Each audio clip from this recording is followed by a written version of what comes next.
Welcome to the future. Welcome to Sword Art Online, the first virtual reality MMORPG OMG IDC lol JK. Can you imagine putting on a virtual reality helmet and quite literally being transported into another world, where every input your brain makes is captured by your VR headset and moves your avatar in-game? That's the foundation of Sword Art Online. For those that don't know, Sword Art Online, which I'll be shortening to SAO or Xiao, is an extremely popular anime in the gaming community. Which makes sense considering the entire storyline takes place within a virtual gaming world. If you haven't watched SAO, I'll be doing some of that spoiler stuff further along, so continue at your own risk. But we'll just be focusing on the first 2 seasons of SAO, not going into SAO 2 or the light novels the anime is based on. So, as long as you've seen the original 2 seasons, you're good to go. And yes, I know there are many differences between the anime and the novels, so bear with me if the info here is different than what's in the novels. Also, real quick before we start, if you want to make sure you get updated when there's a new Treesicle video, just click that bell right there and you'll get a notification each time we upload. Fuck the YouTube algorithm! Just kidding, give us views, please, thanks. Let's lay out some basics. The plot of SAO centers around 10,000 people that are stuck in a virtual world, where the only rule is, if you die in the game, you die in real life. So, throughout 2 long years of people being trapped inside this virtual world, our protagonist, Kirito, this kinda awkward lanky kid, becomes the sole chance for anyone to ever get out of SAO. So here's the real question. How did Kirito get so fucking powerful? This dude was able to take on the floor 74 boss basically by himself and win. Sure, with 1 more hit he would have died, but still. Considering the floor 75 boss took 47 people to beat, you can tell Kirito is just a little OP to say the least. So what made him so OP? And why was he chosen to be the hero of this story when it could have been anyone? There is an answer, and I'm about to reveal it before your very eyes. So put on your nerve gear, block all your signals to the rest of your body, and transport yourself into Kirito's journey through Sword Art Online, the story you never knew.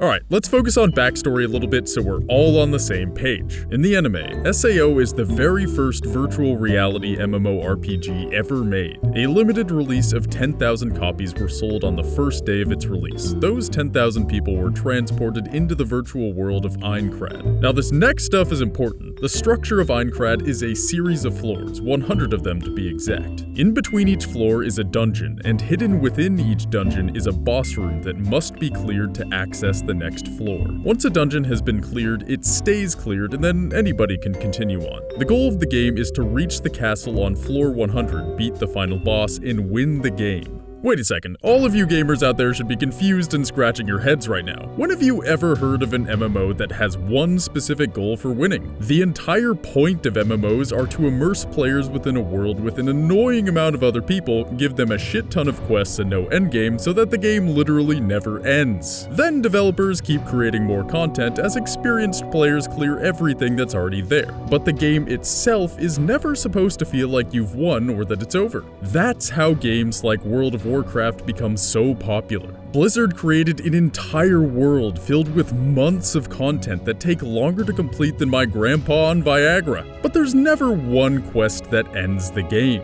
This was the first sign that something was amiss in SAO. But whatever, so Akihiko Kayaba, the game's developer, wasn't actually that good at game design. We can't all be perfect. Well, maybe some of us. Anyway, SAO was a flawed MMO from the start, but that's a video for another day. And it seems like somebody already beat us to the punch. Back to why Kirito is strong and shit. Let's go back to the first episode when Kayaba explains to everyone that they're stuck in the game with 1 life and have to beat all 100 floors if they ever want to escape. Panic ensues, and Kirito quickly realizes that after everyone calms down, people will start looking for the best quests and best hunting grounds to level up. Here comes the first reason why Kirito is so strong.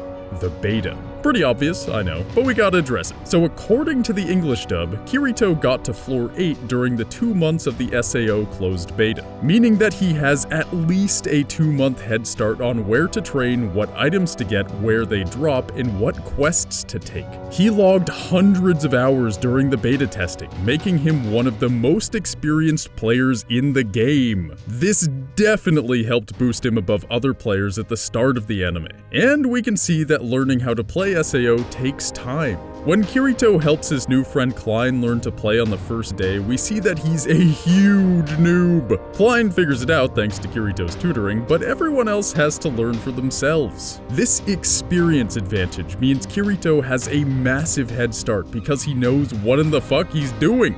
Duh, right? But here's the thing, Kirito wasn't the only beta tester to do this, not even close. And beta testers got discriminated against because many new players believed that the beta testers were being selfish so they could give themselves the best start. To be fair, in Kirito's case, they were right, but he gained levels much quicker and easier than the majority of players because of it. Now this doesn't mean all beta players were assholes. Actually, many of the game's informers were beta testers, and beta testers also made the beginner's guide to help players survive. But the stigma stuck, and the beta players were discriminated against so much that many never revealed they were ever in the beta. So while being in the beta was obviously a huge advantage for Kirito, literally 1,000 other people had the same advantage. And when you couple that with the discrimination and the increased death rate beta players experienced, that just doesn't seem like a good reason for why Kirito became such a beast. There must be something else going on here, and I don't think it's his ability to almost bang a girl in every episode.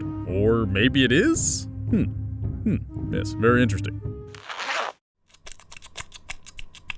Let's take a break from boner jokes to remind ourselves just how strong Kirito actually is. Remember episode 4, when Kirito is attacked by 7 players at once, and altogether they aren't strong enough to even damage him. Holy shit, bro! Okay, so if it wasn't the beta tester advantage that made him this strong, what was it? Oh yeah, what about the fact that he played solo the whole time? It's so simple! Remember guilds? Throughout the game, Kirito runs into many guilds, the Knights of the Blood Oath, Laughing Coffin, the Holy Dragon Alliance, and many others. Guilds are the single strongest defense against getting killed and dying forever in SAO. When you have 5 or 10 or 20 people grinding with you, if your health gets down below halfway, you just switch out, grab a healing crystal, and you're good to go because you have teammates to take your place. Basically, everybody's in a guild. But Kirito is a solo player. The only guild he ever willingly joined was completely killed, and Kirito played solo before and after that until he unfairly lost a duel and joined the Knights of the Blood Oath. This must be why Kirito is so powerful.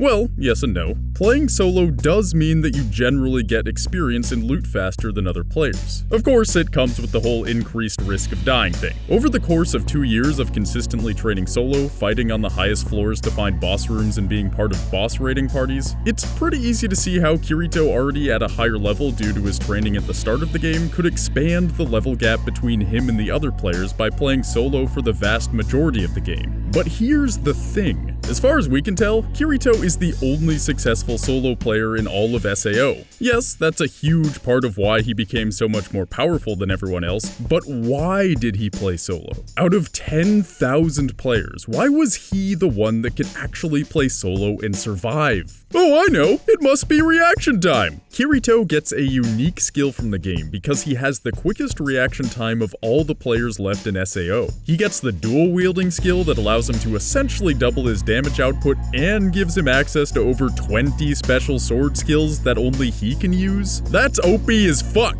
Plus, these skills aren't just insanely high combo skills like the 27-hit Eclipse technique used in the novels. No, they also consist of defensive skills like the cross block, which Kirito uses multiple times during the anime. Normally when a game allows dual wielding, the idea is that the player can output more damage but is unable to protect themselves as good-like. This is a really simple idea in game balance. If you're increasing the output of damage, some other skill should take a hit to compensate. But nope! Instead, Kirito gets stronger both offensively and defensively. If you had a unique skill for only one person in a real MMO, it would completely break the game.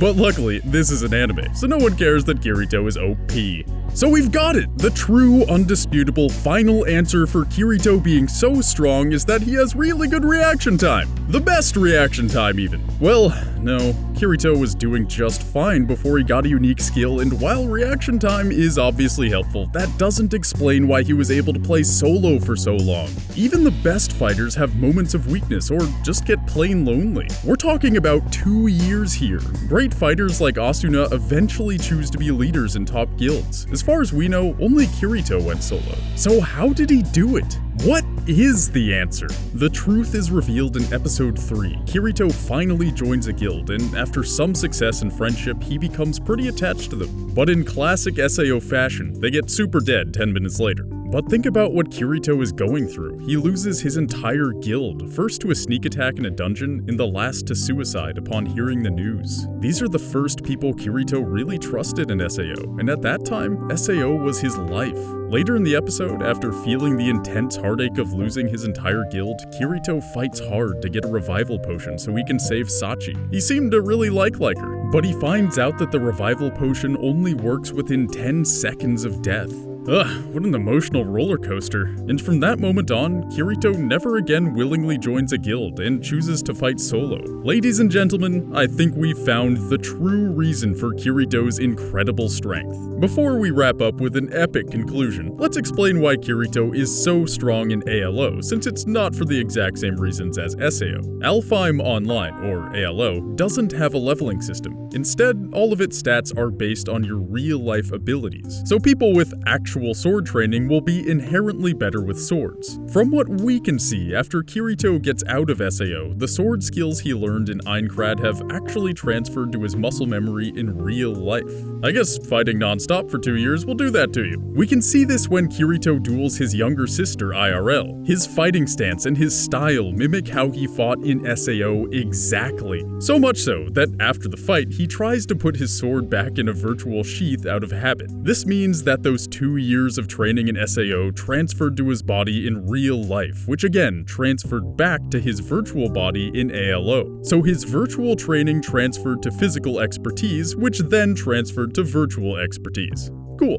It's pretty well known that to master anything, it takes around 10,000 hours of deliberate practice. So let's just assume that for the last 2 years, Kirito spent at least 8 hours a day training, and that's lowballing it considering he often didn't even realize he'd skipped meals, or that he went out at night to train alone. Plus his hundreds of hours of training in the beta. When you combine all this, he's trained in virtual swordsmanship for well over 5,000 hours. That's not taking into account the 2 years of kendo training he's done under his grandfather, who was a kendo champion. Combine 2 straight years of swordsmanship training in SAO with kendo training from a kendo master for 2 more years, and you've got the foundations for a master swordsman in ALO. We see proof of this during Kirito's fight with General Eugene. When Kirito is first dropped into ALO, he scrolls through his stats and sees that his dual-wielding skill has disappeared. But during the fight against Eugene, who is one of the best fighters in ALO, Kirito is able to defeat him because he uses his dual wielding to offset the insanely OP skill of Eugene's sword. This dude's sword swings straight through a player's first attempt to block it, which is stupidly good.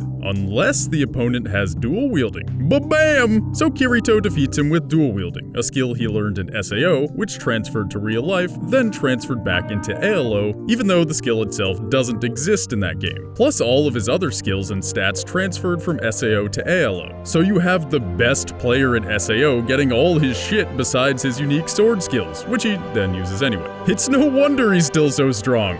Epic conclusion time. So in the end, what made Kirito the best? It wasn't the fact that he was a beta tester. It wasn't because of his unique skills. It wasn't even because he was a solo player. It was because of the pain and trauma he went through. This pain caused Kirito to isolate himself by shunning guilds and playing solo. Through his hurt and the death of his loved ones, he transformed into the greatest fighter SAO had ever seen. We can all learn a little from Kirito. Maybe, just maybe, we can use the dark times in our lives to fuel our journey towards greatness. And that's the story. You never knew. Hey, thanks for sticking through to the end. We're doing some spearmenting with new topics, so let us know in the comments if you like us doing anime stuff like Sword Art Online and if we should do more of it. Also, just another reminder that if you want updates on when we upload, make sure to check that bell. Here's a subscribe button to join the family tree if you haven't done that already. And if you liked this video, be sure to check out our Dragon Ball Z videos on Goku and Vegeta. Yep, I think it's about this time, so I'll talk to y'all next week.